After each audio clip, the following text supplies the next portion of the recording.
Throughout the centuries, there have been many men who ruled over their nations with skill, and there have also been many who were terrible, whilst men like King Henry VIII decimated their nation, and others like Charles I plunged their country into civil war. Some of the greatest kings have actually modestly ruled and made the lives of their subjects much better. Some were warring monarchs who conquered lands and kingdoms and created an empire which spanned across continents.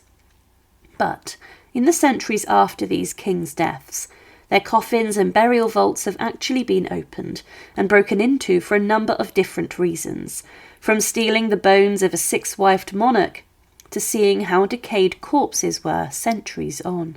And to support our channel, please make sure to subscribe.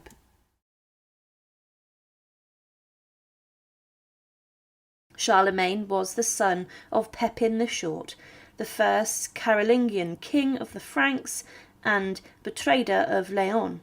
When Pepin died in 768, the Frankish realm was divided between Charlemagne and his brother Carloman. As was customary, the division was tense and uneasy, but in 771 Carloman died suddenly, under mysterious circumstances to some, leaving Charlemagne as the sole ruler of the Frankish kingdom. Charlemagne inherited not only a growing empire, but also the responsibility of consolidating its many tribes and territories. The Frankish realm stretched across modern-day France, Germany, Belgium, the Netherlands, and parts of Italy and Spain. His early campaigns were largely concerned with securing his borders and bringing rebellious provinces into submission. Charlemagne's reign was defined by relentless military campaigns. His most famous and longest war was against the Saxons, a pagan Germanic people living to the northeast of his kingdom. Over more than 30 years of warfare, from 772 to 804, he waged brutal campaigns to forcibly convert them to Christianity. These campaigns included the infamous massacre of Verdun in 782, where Charlemagne ordered the execution of 4,500 Saxon prisoners who had rebelled. He also campaigned in Italy, where he defeated the Lombards and took the title King of the Lombards in 774.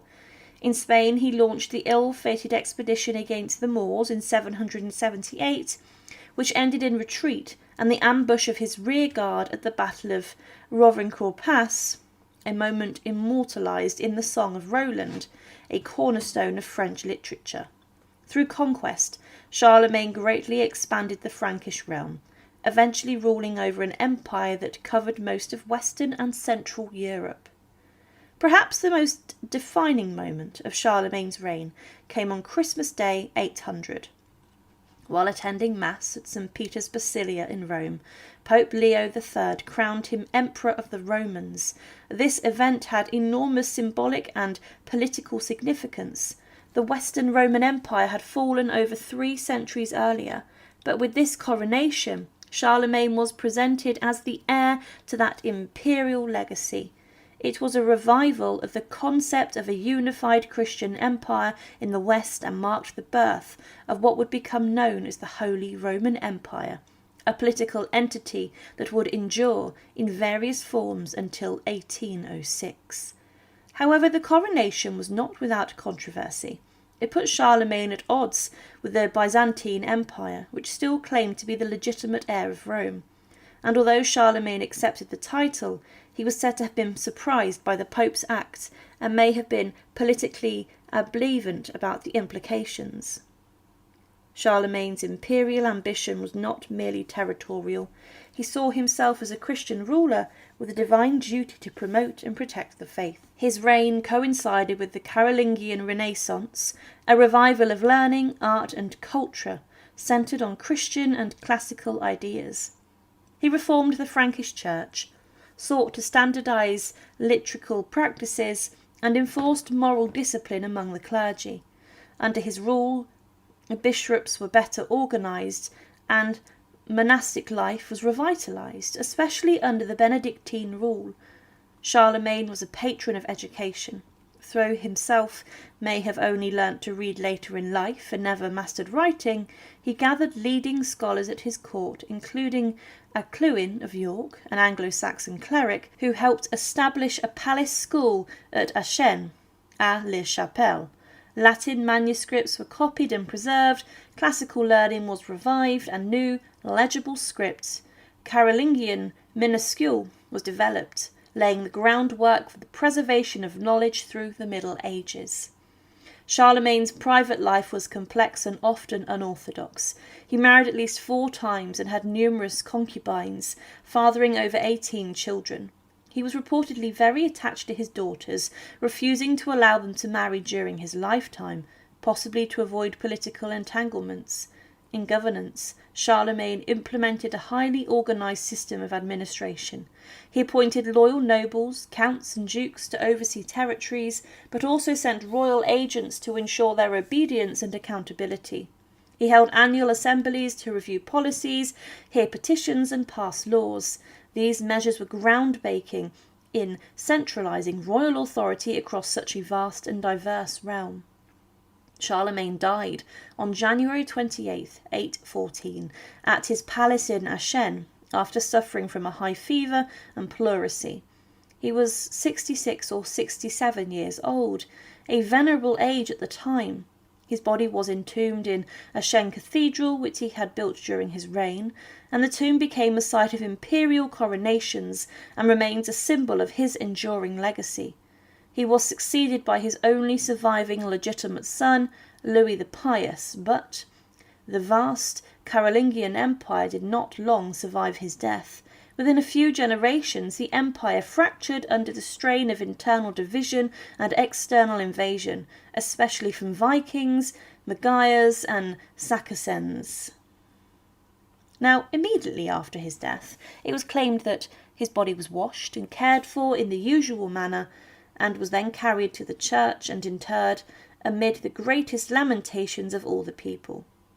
There were some questions at first where to lay him, because in his lifetime he had given no direction as to his burial, but at length all agreed that he could nowhere be more honourably entombed than in the very basilia that he had built in the town at his own expense, for the love of God and our Lord Jesus Christ, and in honour of the Holy and Eternal Virgin, his mother.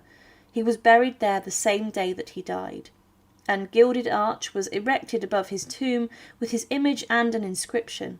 The words on the inscription were as follows: "In this tomb lies the body of Charles, the great and orthodox emperor, who gloriously extended the kingdom of the Franks and reigned prosperously for 47 years.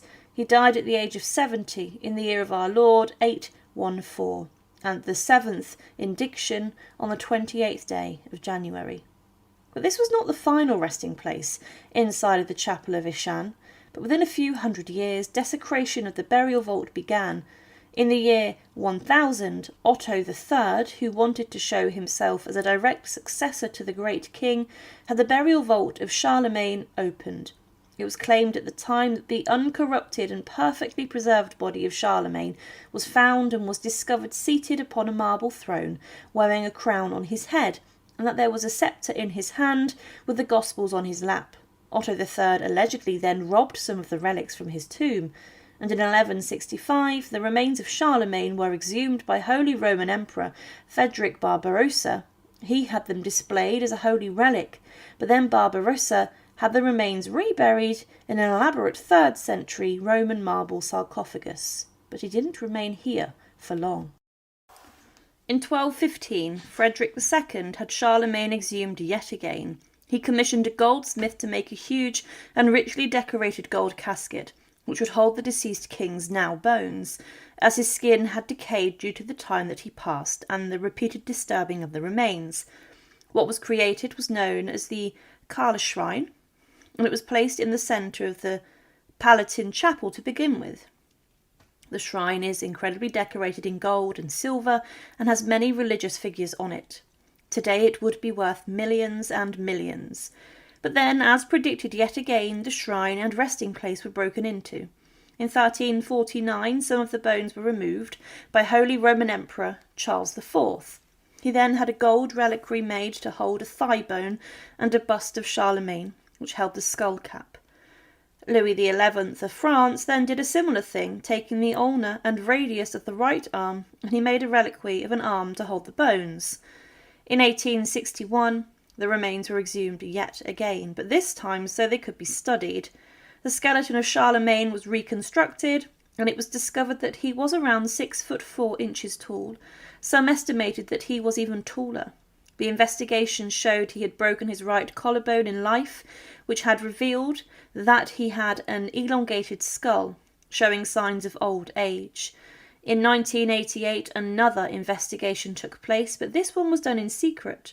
A total of 94 bones and fragments were found and tested, and the results showed that the remains belonged to Charlemagne and confirmed his height and slim stature. Today, inside of the cathedral in Ancien, the remains of Charlemagne are housed within the gilded golden coffin and shrine.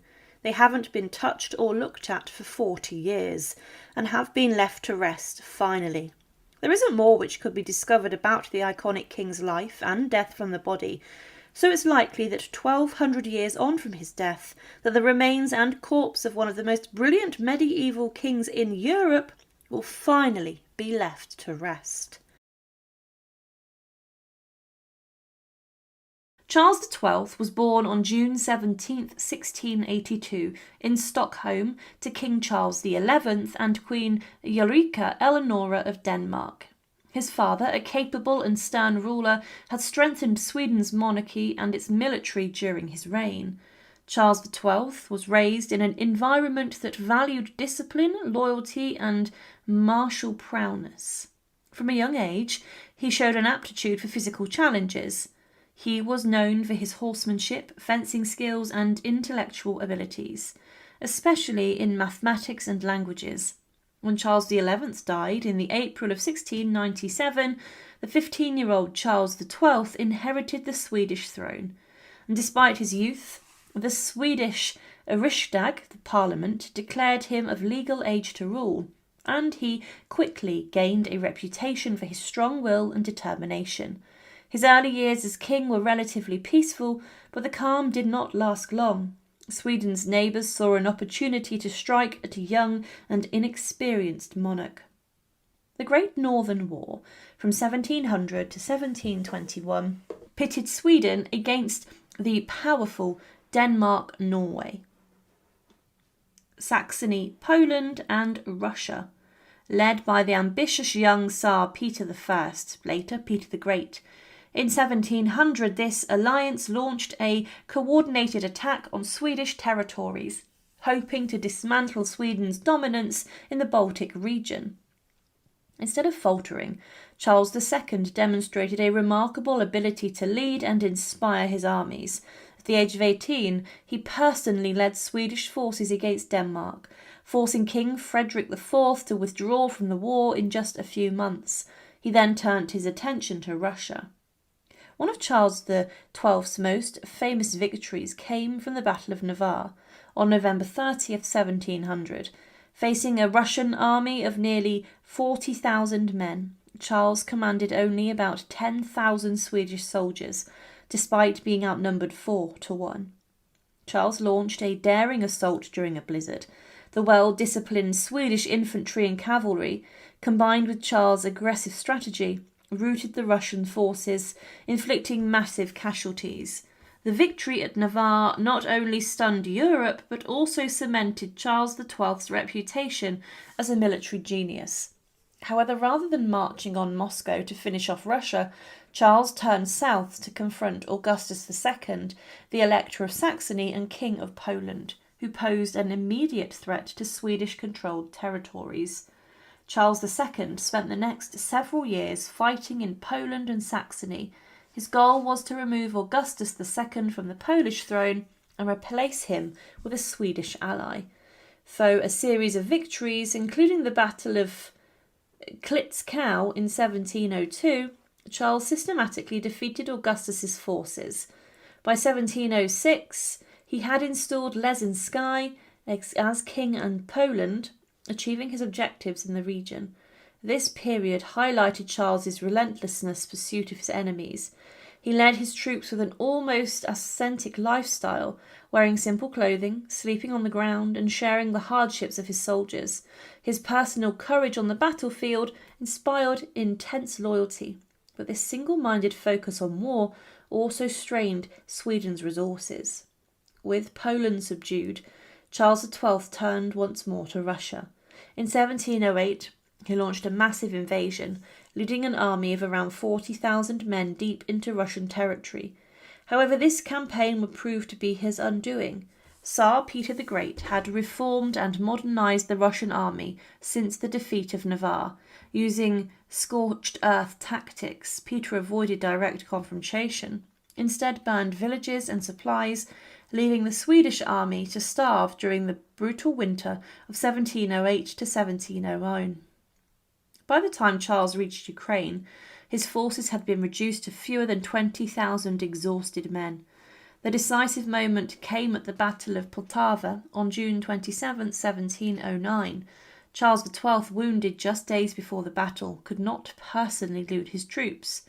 The Russians, numbering over 40,000, decisively defeated the Swedish army. Thousands of Swedes were killed or captured, and Charles was forced to flee south to the Ottoman Empire. Poltava marked the end of Sweden's dominance as a major military power. Charles XII spent 5 years in exile in the Ottoman Empire, residing in Bender, modern-day Moldova, and he attempted to persuade the Ottomans to launch a campaign against Russia, but his efforts achieved little. In 1714, Charles returned to Sweden, riding on horseback across Europe in a legendary 14-day journey covering more than 2,000 kilometres. Upon his return, Charles found his kingdom in a dire situation. Sweden was under attack on multiple fronts, and his economy was strained from years of war. Yet the warrior king refused to negotiate peace. Instead, he planned new campaigns, hoping to turn the tide once more. In 1716 and 1718, Charles XII launched invasions of Norway, which were under Danish rule. It was during the second invasion, in the November of 1718, that Charles met his end.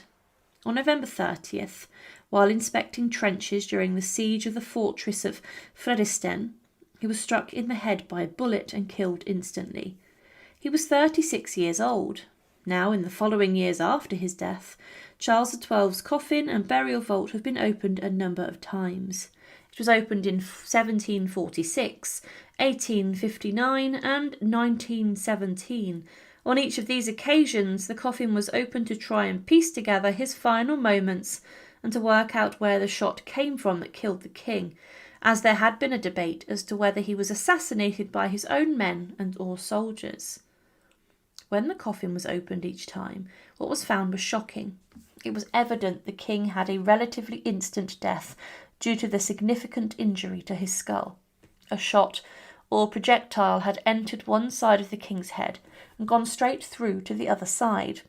Also inside the coffin, the skull places such as his nose and mouth, and there was also some hair on the back of the head, and also the ears were visible.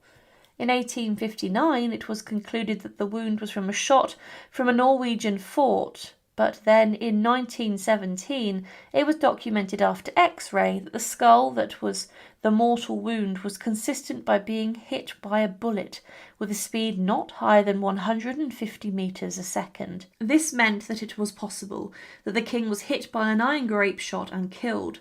This devastating wound would have killed him instantly without a doubt. King Charles XII was one of the most enigmatic monarchs in history. He was a skilled military leader and commander, and was completely fearless. He had a simple way of life and rejected court extravagance, but was devoted to the military. He was a warrior king, but on the battlefield, on the 30th of November 1718, at the age of 36, he was struck by a shot which went straight through his skull, through his brain, and out the other side. Opening the coffin of Charles XII showed the brutality of his final moments on this earth. Cnut, also spelt Cnut, was born around 990 AD. the son of Sweyn Forkbeard, the Danish king, who launched a successful conquest of England in 1013. Cnut's early life is shrouded in the mist of legend, but he likely received both military and Christian education, which would prepare him for leadership in a divided Christendom. Sweyn's sudden death in 1014 forced Cnut to retreat to Denmark, but he returned the following year with a formidable fleet to resume his father's ambition. England at the time was reeling from decades of Viking raids and political instability. The Anglo-Saxon king Ethelred the Unready and his son Edmund Ironside resisted Cnut's advances. After a series of brutal campaigns, a peace agreement was reached in 1016 at the Treaty of Olney, which divided England between the two men. Edmund died later that year, leaving Cnut the uncontested king of all of England. Cnut's reign from 1016 to 1035 marks a remarkable period of consolidation. Through a foreign conqueror, he sought legitimacy through marriage, law, and diplomacy, and in 1017 he married Emma of Normandy, the widow of Ethelred, aligning himself with the old English royal line. He maintained many Anglo-Saxon institutions and surrounded himself with both Danish and English advisors. His rule was characterized by political pragmatism, economic stability, and ecclesiastical patronage. Beyond England, Cnut inherited the throne of Denmark in 1018 after the death of his brother, Harold II. He later conquered Norway in 1028, thus establishing a North Sea empire. This rare unification of England, Denmark, and Norway under a single monarch was unprecedented and gave Cnut a stature comparable to that of Western emperor. In 1027, he even travelled to Rome, attending the coronation of the Holy Roman Emperor, Conrad II, signalling his status among Europe's greatest rulers. Cnut died on the 12th of November 1035 at Shaftesbury in Dorset. His death marked the beginning of the fragmentation of his empire. His sons, Harold Harefoot and Harthcnut, vied for control of England and Denmark, and the empire he built swiftly began to dissolve. Cnut was buried in the old minster at Winchester, then the spiritual and political heart of Anglo-Saxon England. Winchester, once the capital of the ancient kingdom of Wessex, was still the royal city par excellence, and its cathedral, the Old Minster, which predated the current Winchester Cathedral, served as the burial site for West Saxon kings. It is fitting that Cnut, despite being a Danish conqueror, was interred amongst the kings of Wessex. This burial signified his successful integration into English rulership and his desire to be seen as a legitimate Christian monarch, not a foreign usurper. His burial in Winchester also symbolised continuity with the line of Alfred the Great, further consolidating his image as a lawful and pious king. Now, following the Norman conquest, William the Conqueror initiated vast ecclesiastical reforms and architectural projects. The old minster was demolished to make way for the new Norman cathedral, today's Winchester Cathedral, and construction of which began in 1079. The remains of Cnut and other kings and bishops and saints were transferred from the old minster into the new building. In the 12th century, these royal bones were placed into ornately painted mortuary chests made of wood and decorated with Latin inscriptions and heraldic symbols. These chests were raised high above a stone screen surrounding the high altar, an architectural feature symbolising the celestial status of the interred. Cnut's bones were believed to be placed in one of these chests, along with those of his wife, Queen Emma. Today, the mortuary chest, believed to contain the remains of King Cnut, stands atop the presbytery screen in Winchester Cathedral. It is one of the several surviving chests that hold the disarticulated bones of early English kings, bishops and saints.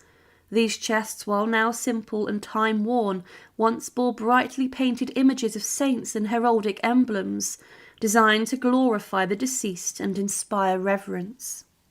Cnut's chest, like the others, is a small wooden box reinforced with iron bands.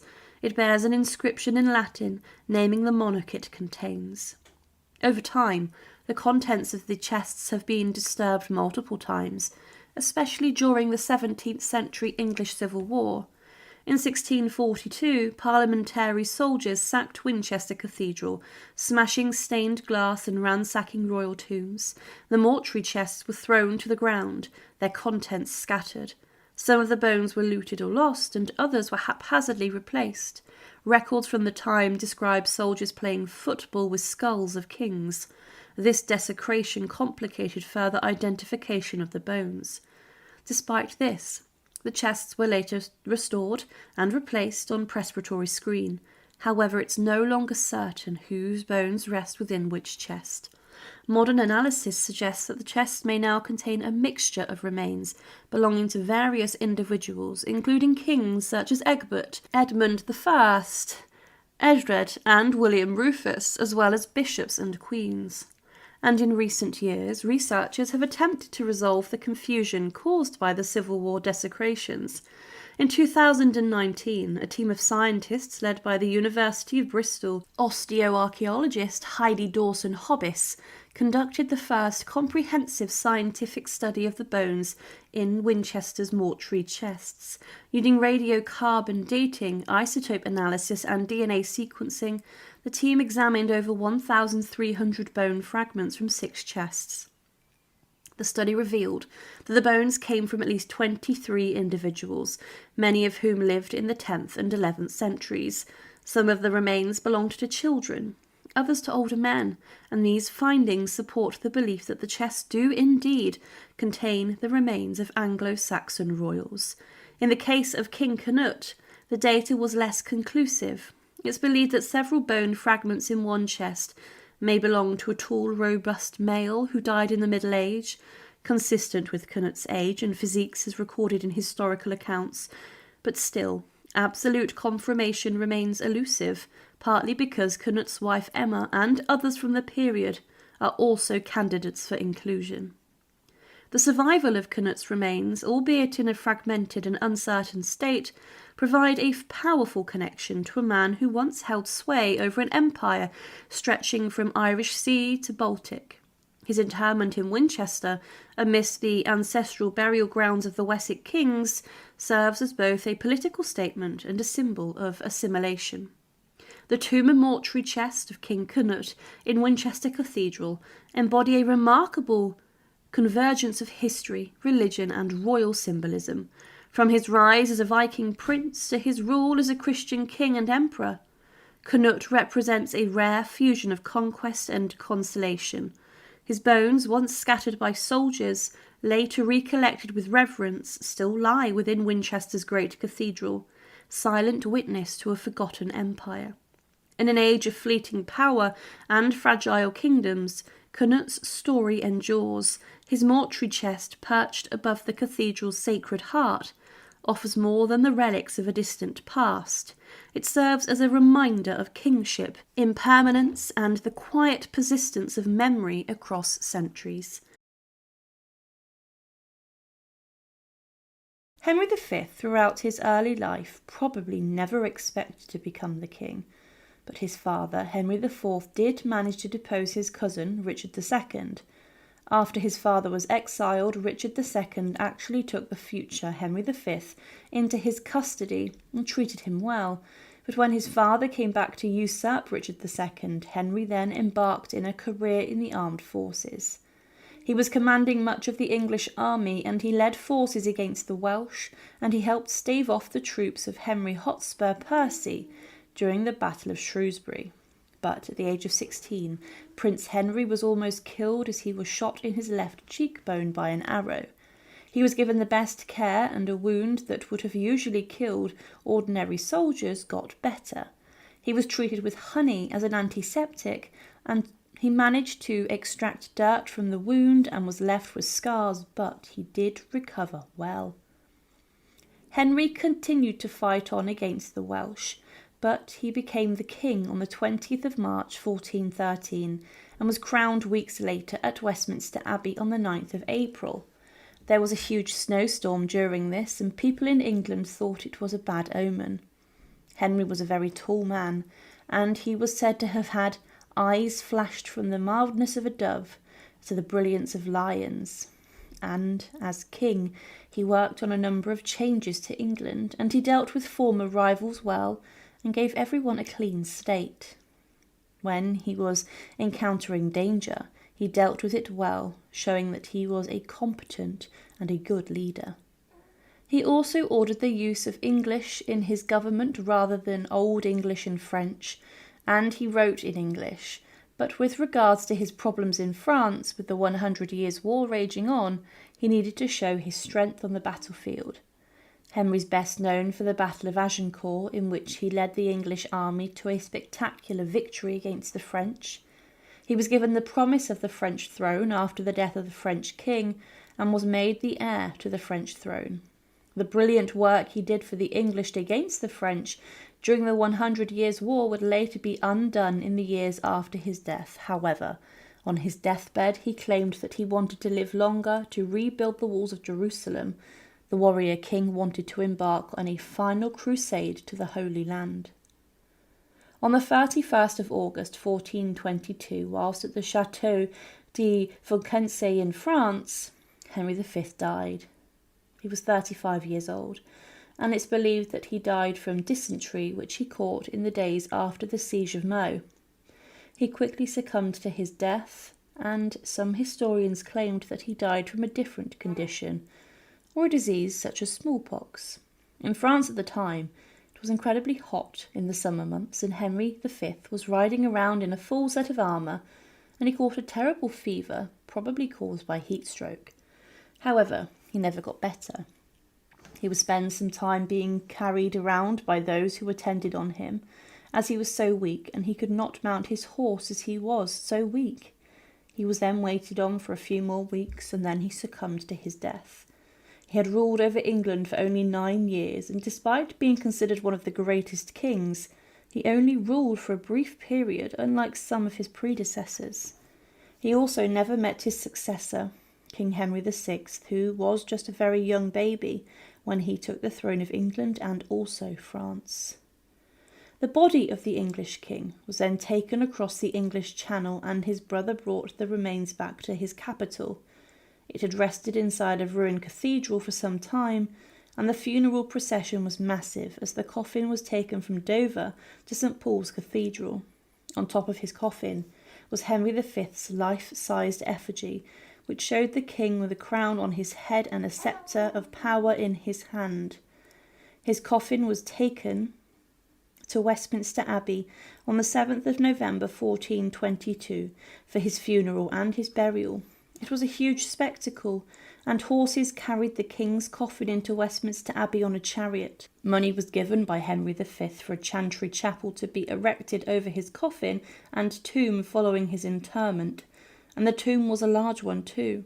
It had a significant inscription around the side that reads, "Henry V, Hammer of the Gauls lies here."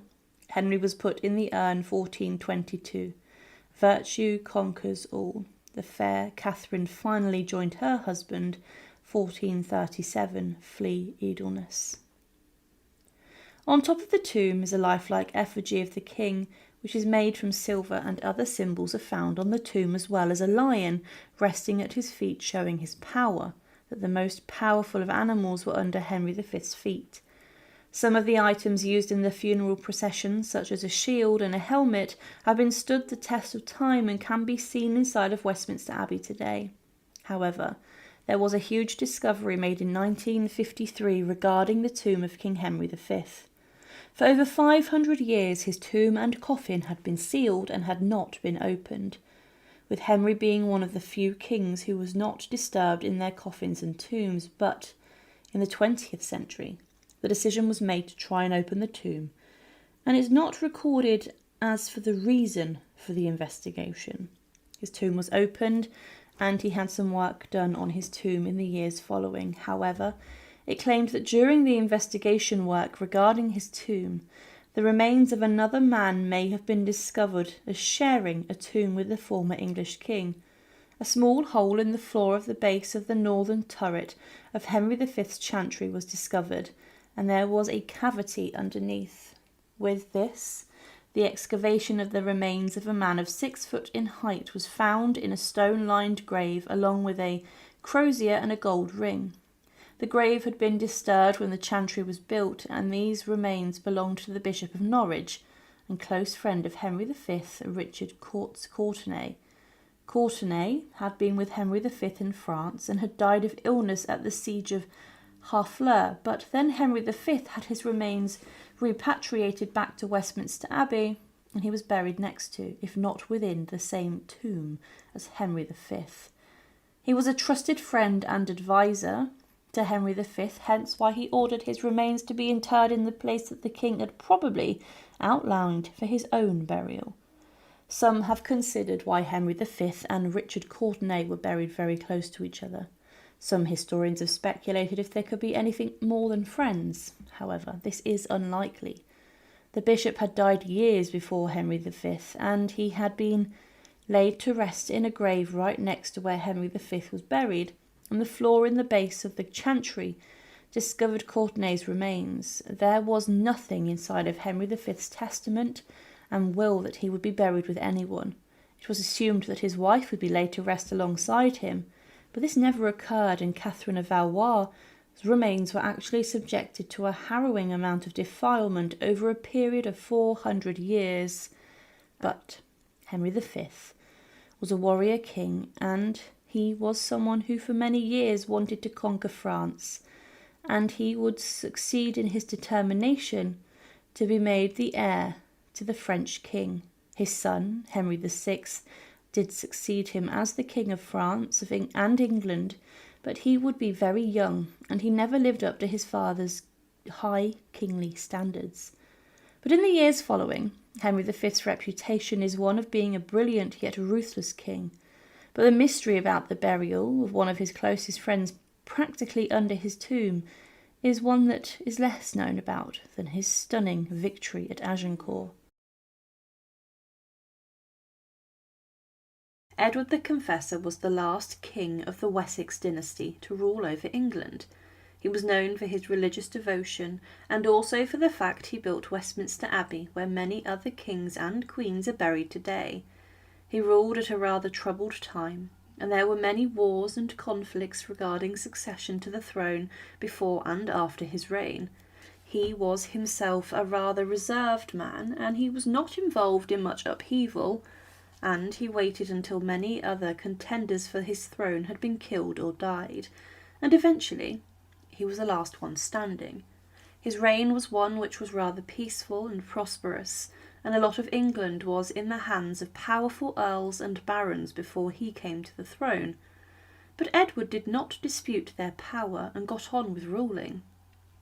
He was the younger son of Ethelred the Unready and his second wife Emma, and Edward had grown up in France and in the court of his uncle the Duke of Normandy.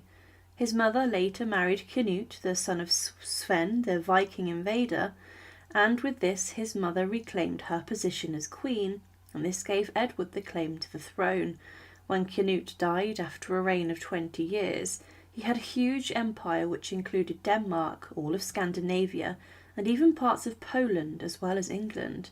He intended his successor to be Hardicanute, his son, by Edward's mother, but his older son also wanted the throne of England.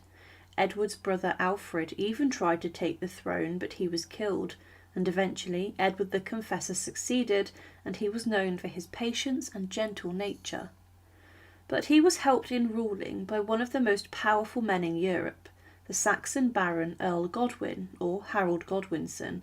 Edward, it's believed, may have promised the throne to Godwinson after his death, and it would have been a smart move, as he was incredibly wealthy and knew England well, but he also, it was believed, promised the throne to William, the Duke of Normandy, as well as a Viking leader, Harold Hardarda, one of the most memorable things about Edward the Confessor's life and reign is actually his death, as what came next was a huge fight for the crown, and eventually William the Conqueror, the Duke of Normandy, would be victorious, defeating Harold Godwinson at the Battle of Hastings.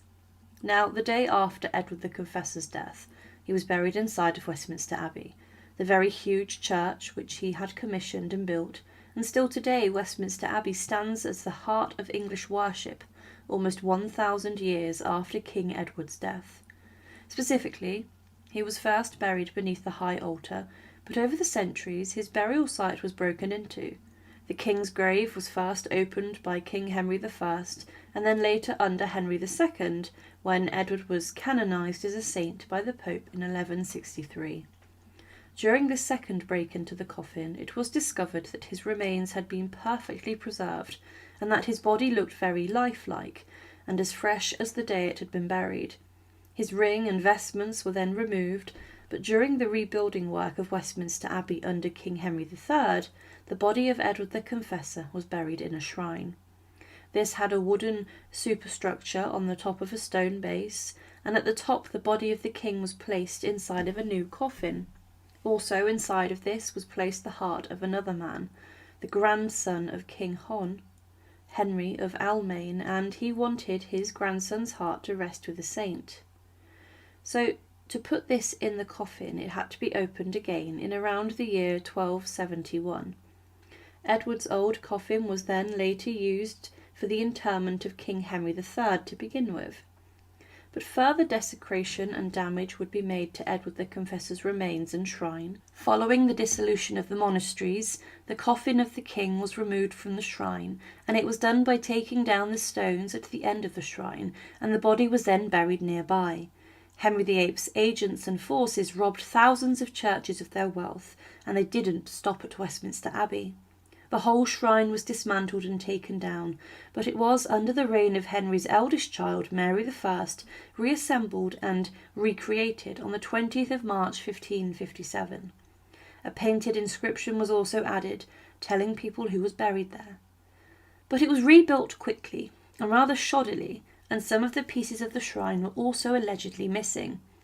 Now, despite the fact that the body of Edward the Confessor had been remarkably preserved and had been protected by the time the coffin was opened in 1163, less than a century after his death, the remains of the king had not stood the test of time well in the centuries following. Decay had set in, and decomposition was rife with his remains, and a hole had been made in the coffin lid, and with this air had then entered and caused a significant amount of damage to Edward the Confessor's remains and body.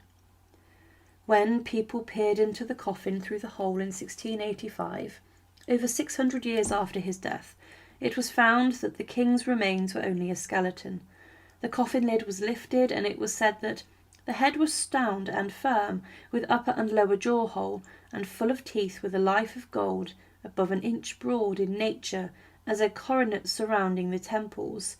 There was also inside the coffin white linen found, and gold-coloured flowers made from silk.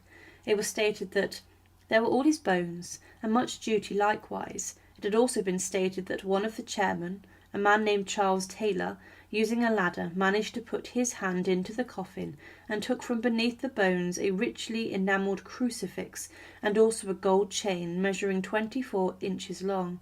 He had moved the skull to the holes too to analyse the specific body parts mentioned earlier. The crucifix was then shown to the king. After this examination had taken place, a new outer coffin was made to put the existing coffin in to try and save the remains for future centuries. In fact, this new coffin was even clamped shut with iron so it wouldn't be opened. But in 1916, yet again, the tomb of Edward the Confessor was opened after the wooden superstructure was removed during the First World War to protect it. The coffin on this occasion was left alone, and it has not been opened since that day in 1685. Today, the chapel of Edward the Confessor can be visited on only a guided tour, but it is closed to the general public because of the fragile nature of the floor. Today his coffin still lies in the grave in the top part of the marble structure in the shrine. It is still considered the centre of the abbey, and 5 kings and 4 queens lie buried in the Edward the Confessor chapel, in the very church which he created. Edward the Confessor was known for his piety and devotion to God, and he is the only king of England to have ever been made a saint. The end of his reign brought an end to Anglo-Saxon rule across the kingdom, and with the French victory at the Battle of Hastings, the Norman rule would be brought in across England, with the face of the nation being changed forever. But his coffin was broken into many times over the centuries. Henry VII was never meant to be king. He was born in 1457 in Pembroke Castle, Wales, and he spent much of his youth in hiding or in exile as the Wars of the Roses raged between the rival houses of Lancaster and of York. When he seized the throne from Richard III at the Battle of Bosworth Field in 1485, Henry was the last man standing in the Lancaster line. His victory ended decades of civil war and began the Tudor dynasty. In the 24 years that followed, Henry VII rebuilt England from chaos. He restored order, strengthened royal authority, and repaired the crown's finances. After years of war, he married Elizabeth of York, uniting the warring houses, and together they created a new image of stability. Under Henry, the monarchy became cautious and bureaucratic rather than reckless and warlike. But that stability came at a personal cost. Henry VII was careful, secretive, and suspicious to his end. His reign was marked by tight control, heavy taxation, and mistrust of those around him. These qualities, which had once kept him alive, would isolate him in his final years. The decline of Henry VII began in February of 1503, when his beloved wife, Queen Elizabeth of York, died shortly after giving birth to a daughter, Catherine, who would also not survive. Elizabeth had been the only person who could soften Henry's coldness. Her death devastated him. Chroniclers described Henry's grief as intense and genuine, and according to one account, he locked himself away for days, refusing to eat or speak to anyone. For a man who had always kept his emotions hidden, it was a rare glimpse of deep sorrow. After her death, Henry became a different man. He withdrew from court life, lost interest in festivities, and grew increasingly ill and melancholy. The lively Tudor court that had once celebrated peace and prosperity fell into a quieter, more sombre rhythm. His health began to deteriorate, and his suspicious nature deepened. In his final years, Henry suffered from a series of ailments that slowly wore him down. He was plagued by what chroniclers called a consumption of the lungs, probably tuberculosis or chronic bronchitis. He grew thin, pale, and constantly tired. The king became reclusive, spending long hours in his private chambers or at his palaces in Richmond and Greenwich. He trusted only a few advisers and grew increasingly paranoid about plots and betrayals. Even his closest courtiers walked carefully in his presence, and despite his sickness, Henry never abandoned his obsession with money and control. He personally oversaw financial matters, ensuring that every debt was paid and every fine was collected. He also grew notorious for his use of financial agents like Edmund Dudley and Richard Empson, who squeezed money out of nobles and merchants on the king's behalf. This earned Henry VII a reputation for greed and stinginess, traits that would stain his memory even as his reforms stabilised England's treasury. His health caused significant problems. He struggled with his eyesight and also had few teeth, of which many had gone black. By early 1509, it was clear the king's health was failing rapidly. He was around 52 years old, not an old age by modern standards, but considered late middle age in early 16th century. It was said at the time that Henry had developed a chronic cough which was particularly severe in springtime. The condition became progressively more severe and associated with loss of weight and general wasting. And in 1507 and 08, Henry's spring cough became more troublesome. He retreated to Richmond Palace, his favourite residence by the River Thames. The air there was cleaner than in London, and it offered peace and quiet. But even in these final weeks, Henry could not fully rest. He was preoccupied with ensuring that his son, Prince Henry, the future Henry VIII, would inherit a stable and respected crown. He spent his last months arranging his finances and reviewing his will. He ordered lavish religious endowments for his soul's salvation and gave large sums to religious institutions. In keeping with medieval beliefs, he hoped that prayers for his soul would ease his passage through purgatory. Henry also reconciled with many of those he had wronged, releasing some prisoners and cancelling certain fines. This sudden generosity suggested that he was conscious of his sins and anxious about the afterlife. He even made plans for his burial. He would be laid to rest beside his beloved wife, Elizabeth, in Westminster Abbey, beneath a magnificent marble tomb he had commissioned from the Italian sculptor Pietro Torrigiano. In March of 1509, Henry VII's condition worsened. He developed a persistent cough and a fever that led him too weak to walk. His courtiers and physicians attended him around the clock at Richmond Palace, and chroniclers say that the smell of incense and the sound of priests praying filled his room as his body declined. He was visited by his mother, Lady Margaret Beaufort, and his son, Prince Henry, and the king reportedly gave his son advice on ruling wisely and avoiding the mistakes of tyranny and greed. Advice the young prince would famously ignore. On the 21st of April 1509, King Henry VII died peacefully in his bed, surrounded by clergy and attendants. He was said to have confessed his sins and received the last rites of the church before his death. It was said, unable to eat and struggling for breath, Henry's mind was fixated on the hereafter. On Easter Sunday, the 8th of April, emaciated and in intense pain, he staggered into his privy closet, where he dropped to his knees and crawled to receive the sacrament. Later, as Henry lay amid mounds of pillows, cushions and bolsters, throat rattling, gasping for breath, he mumbled again and again that, if it pleased God to send him life, they should find him a very changed man. Henry made an exemplary death, eyes fixed intensely on the crucifix held out before him, lifting his head up feebly towards it, reaching out and enfolding in his thin arms, kissing it fervently, beating it repeatedly upon his chest. Immediately after his death, the royal physicians got to work, embalming the body of the first Tudor king. They cut open his chest and made a large cavity by removing his heart, liver, and other internal organs, such as his intestines and lungs. This was done as tradition for royals in an attempt to preserve the body.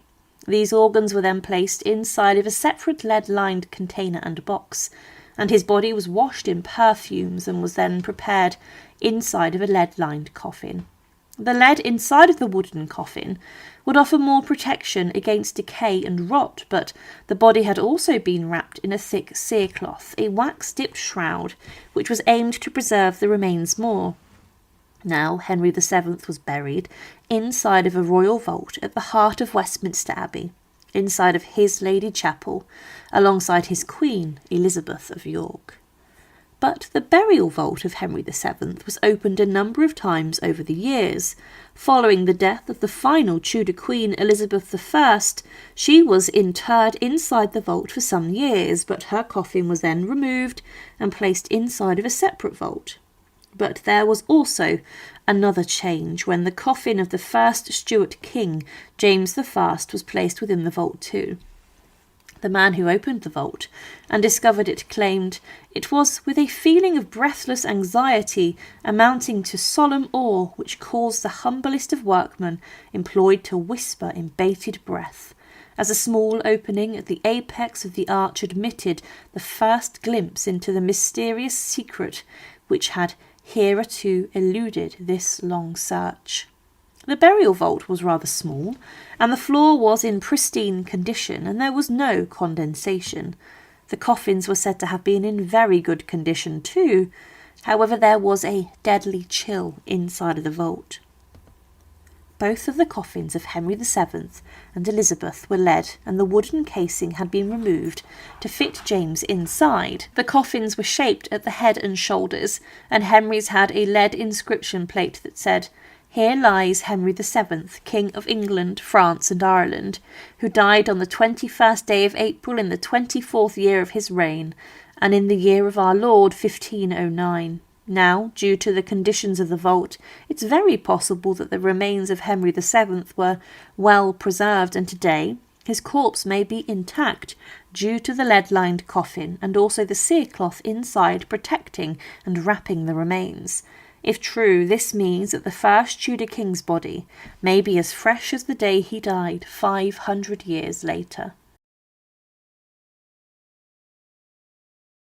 Edward I was born in 1239, the son of King Henry II and Eleanor of Provence. From an early age, Edward's character was shaped by war, rebellion and political struggle. He fought against his father's enemies during the Barons' War and developed a reputation for ruthlessness and determination. When he became king in 1272, while returning from crusade, England was in a state of relative calm, but Edward was not a man who rested easily. He quickly set about strengthening royal authority, reforming the legal system and expanding England's dominion. His conquest of Wales between 1277 and 1283 was one of his greatest achievements. He crushed the native Welsh princes and built a chain of massive stone castles, Carnarvon, Conway, Harlech and others, to secure English control. But after Wales was subdued, Edward's attention turned north to Scotland. There, his ambition to dominate all of Britain would ultimately lead to his death. The Scottish crisis began in 1290, when the death of the young Queen Margaret, known as the Maid of Norway, left Scotland without a clear heir. The Scots invited Edward to arbitrate between rival claimants to the throne, assuming he would act as a neutral judge. Instead, Edward saw an opportunity. He declared himself overlord of Scotland and placed John Balliol, a compliant noble, on the throne. When Balliol rebelled against him, Edward invaded Scotland in 1296. He captured Berwick, massacring its inhabitants, and carried off the Stone of Destiny, the ancient symbol of Scottish kingship, to Westminster Abbey. It was a brutal display of English power. But Edward's domination of Scotland was not to last.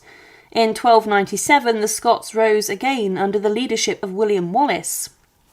The shocking Scottish victory at the Battle of Stirling Bridge humiliated Edward, though he soon struck back, crushing Wallace at Falkirk in 1298.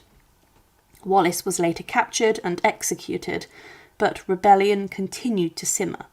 By the early 1300s, a new Scottish leader had emerged, Robert the Bruce.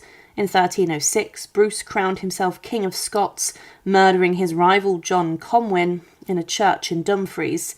Enraged, Edward I declared Bruce an outlaw and marched north once again to destroy him. By 1306, Edward was 67 years old, a great age by medieval standards, especially for a man who had spent his life in the saddle and on campaign. Yet, despite his age, he was determined to crush Robert the Bruce and end the Scottish threat once and for all. In the spring of 1307, the king set out from London, travelling slowly north. His health was failing, chronic dysentery and exhaustion plagued him, and he could no longer ride his horse for long periods, and his attendants had to lift him into the saddle. Still, Edward refused to stop. He had spent his entire life conquering, commanding and enforcing obedience. He would not give up now. Chroniclers of the time admired his iron will. The monkish writer Walter of Guisborough described how the aging king burnt with wrath against the perfidious Scots and swore he would not return to England until Robert the Bruce was destroyed. Edward even vowed that his bones should be carried into Scotland after his death, so that he might continue to terrorise his enemies from beyond the grave. By early July of 1307, Edward's army reached Borough-by-Sands, a small coastal village just north of Carlisle, near to the Scottish border. The king was now gravely ill. He could barely eat and was too weak to mount his horse, yet he insisted on pressing forwards, hoping to reach the border before he died. On the 6th of July 1307, Edward I died at Borough-by-Sands. The precise cause of his death is uncertain, though most accounts suggest dysentery, a common and deadly disease among medieval armies. He was 70 years old, and according to chroniclers, the king was sitting upright in his tent trying to eat when he suddenly collapsed in his attendant's arms. His death came just as his army prepared to invade Scotland. It was a bitter end for the old warrior who had spent much of his reign trying to bring the northern kingdom to heel. Legend holds that Edward's dying wish was for his heart to be taken on crusade to the Holy Land, and for his bones to be carried at the head of his army into Scotland, so that even in death he said, "I shall be a terror to my enemies," and his servants reportedly promised to fulfil these wishes, though in the end neither were carried out. When news of the king's death reached Robert the Bruce, he is said to have remarked with relief, "Now at last the fox has died, who so often sought to trap me." For the Scots, Edward's death was the end of their greatest tormentor. For the English, it marked the passing of a king who had ruled with both iron and intelligence. Edward's body was carried south from Borough by Sands to Waltham Abbey in Essex, where it rested temporarily before being taken to London. His funeral took place at Westminster Abbey on the 27th of October 1307, and he was buried in a plain sarcophagus of Purbeck marble beneath a simple inscription, Edwardus primus Scotorum malleus pactum serva. The Latin phrase translates to Edward I, Hammer of the Scots, keep the vow. The inscription reflected both the king's proudest achievement and his enduring obsession, the subjugation of Scotland. Unlike many other medieval monarchs, Edward's tomb was left largely unadorned. He had ordered that it remain simple, perhaps as a sign of humility before God, or perhaps to reflect his self-image as a warrior rather than a saint. His embalmed body was placed within a wooden coffin and sealed inside of the marble chest. Now, a little more on the embalming of medieval kings. It was a very expensive process, and one which was time-consuming but also ruthless.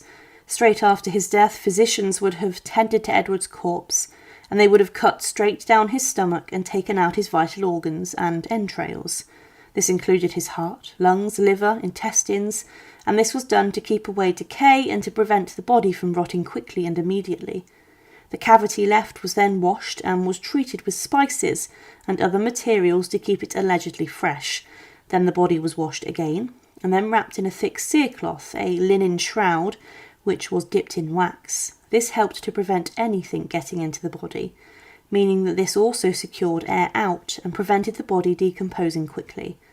In the year 1377, 70 years after Edward's death, this wax cloth was actually renewed to ensure the body of the king remained fresh, and there was money allocated by Parliament to do this. The cerecloth was an important part of the embalming and preservation process, and it was also relatively effective. But then in 1774, 400 years after his death, the tomb of Edward I was opened, and what was found was incredible. It was claimed by those who opened it up that, on lifting up the lid of the tomb, the royal body was found wrapped in a strong and thick linen cloth, waxed on the inside. The head and face were covered with sundarium, or face cloth of crimson sarsenet wrapped to 3 folds, conformable to the napkins used by our Saviour in his way of crucifixion. The corpse was discovered in all of the ensigns of majesty, richly habited. The body was wrapped in a fine linen cerecloth, closely fitted to every part of the body, even to the very fingers and face. The writs ordering the renewal of the waxen covering of the body of King Edward I being extant gave rise to this search. Over the cerecloth was a tunic of red silk damask. Above that a stole of thick white tissue crossed the breast, and on this, a 6-inch distant from each other, quarterfolis of filigree work of gilt metal set with stones imitating rubies, sapphires and amethysts, and the intervals between the quarterfoils on the stole powdered with minute white beads tacked down into the most elegant embroidery, in form not unlike what is called a true lover's knot. Above these habits was the royal mantle of rich crimson satin, fastened on the left shoulder with a magnificent fibula of gilt metal richly chased, and ornamented with 4 pieces of red and 4 of blue transparent paste, and 24 more pearls. The corpse from the waist downwards was covered with a rich cloth of figured gold, which fell down to the feet and was tucked beneath them. On the back of each hand was a quarterfoil like those of the stole, In the king's right hand was a sceptre with a cross of copper gilt and an elegant workmanship reaching to the right shoulder. In the left hand was the rod and dove, which passed over the shoulder and reached to the ear. The dove stood on a ball placed on 3 ranges of oak leaves of enamelled green. The dove was of white enamel. On the head was a crown chased with trefoils made of gilt metal. The head itself was lodged in the cavity of the stone coffin, always observable in those receptacles of the dead. The corpse was dressed in the conformity with ancient usage. The body of Edward I and his corpse has shown that even over 400 years after his death, his remains were in a remarkable condition, and they were very well wrapped and protected. They were so well preserved that his face was recognisable, and the skin remained on his face and body. With this, it showed the medieval techniques for embalming and preserving were successful and effective. But today, Edward I still remains inside Westminster Abbey, inside his rather plain tomb. An effigy of the king was never made, but within the tomb, the king, almost 500 years after his death, remained complete and uncorrupted with decay and rot. Thank you for watching, and to support our channel, please make sure to subscribe. And once again, thank you so much for watching.